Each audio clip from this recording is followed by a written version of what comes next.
Paano nga ba nagde-develop ang tao? Nature or nurture? Pag-usapan natin yan ngayong video na ito. What's going on, Reapers? Welcome back to the 9th episode of Introduction in Psychology. My name is Det Nigel and I am a third year BA Psychology student. Ngayon natapos na tayong pag-usapan ng learning, let's move on to another topic na napaka-importante sa field ng psychology, and that is human development. Now, in definition, human development refers to the physical, cognitive, and psychosocial development of a human throughout the lifespan. So basically, pinag-uusapan lang naman ito kung paano yung mga pagbabago sa katawan ng tao sa buong buhay niya, simula pagkabata hanggang pagkatanda. So ang development, nahati ito sa tatlo. Ano yung mga yon? Isa-isayin natin. Now, there are 3 developments of a human. The first one is we have the physical development. The second one is we have the cognitive development. And the third one is we have the socio-emotional development.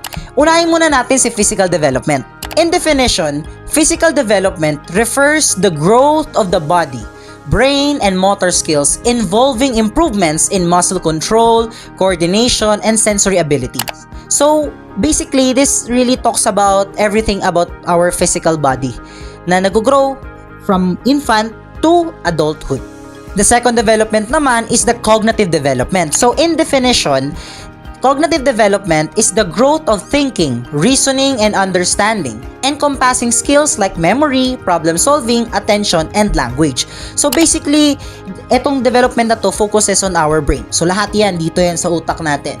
So from infant din yan to adulthood. Yung third development naman ng human is the socio-emotional development. So in definition, socio-emotional development is the process of learning to understand and manage your own feelings, build positive relationships to your surroundings, and make responsible decisions and navigate the world. So to put it simply, ang socio-emotional development, ito lang naman yung how we interact with other people, how we grow with interacting with them, yung paano natin i-develop yung communication natin to other people. Yan dyan nakafocus ang socio-emotional development. Now, to answer our question kanina, paano nga ba nade-develop yung tao? Nature ba ito? Like namamana ba to? Nakabase lang ba tayo sa genes? Or nurture? Kumbaga, paano ba tayo kinalaki? Kung saan tayong environment na lumaki? Alin ba doon? Well, it's actually a trick question. Both of them are important, nature and nurture.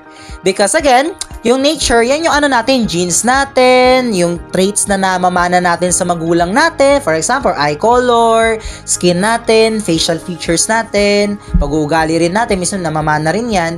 Yan, that is nature. Yung nurture naman is kung saan tayo lumaki. Like for example, yung mga experiences natin, kultura kung saan tayo lumaki, at kung paano tayo mag-interact sa surroundings natin.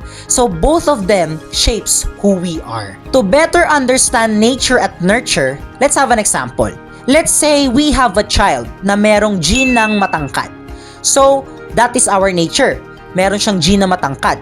Now, let's go to our nurture. So, let's say yung bata na ito is lumaki sa isang household na pinapakain siya ng mga nutritious food. Specifically, yung protein.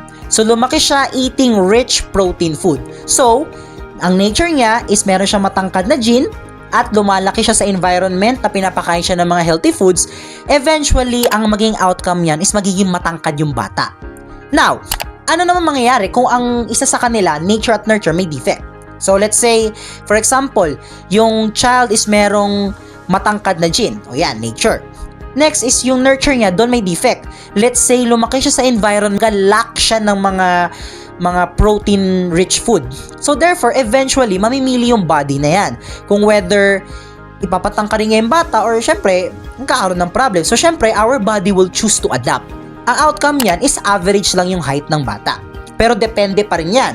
Kasi merong mga instances na malakas yung gene. But again, yung nurture is importante rin yan. So it's a case-to-case basis. So that is one of the example how important nature and nurture. Both of them is important in developing our physical, cognitive, and social-emotional. So para hindi nyo makalimutan na pinag-usapan natin ngayong araw na ito, we have some key takeaways. So always remember that human development is 3.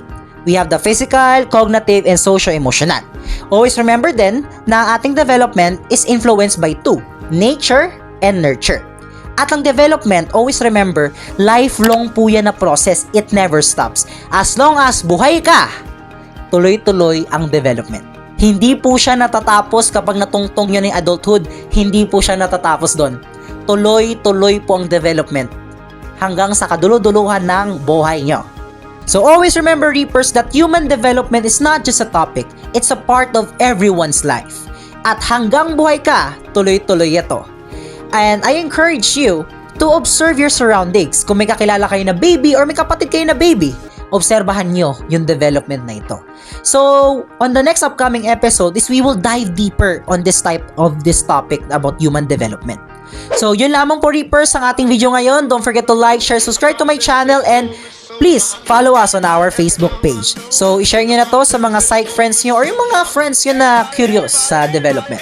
So, yun lamang po. If you enjoyed that video, consider yourself subscribing. Subscribe. Follow our FB page and TikTok too. Subscribe. Yes. Subscribe.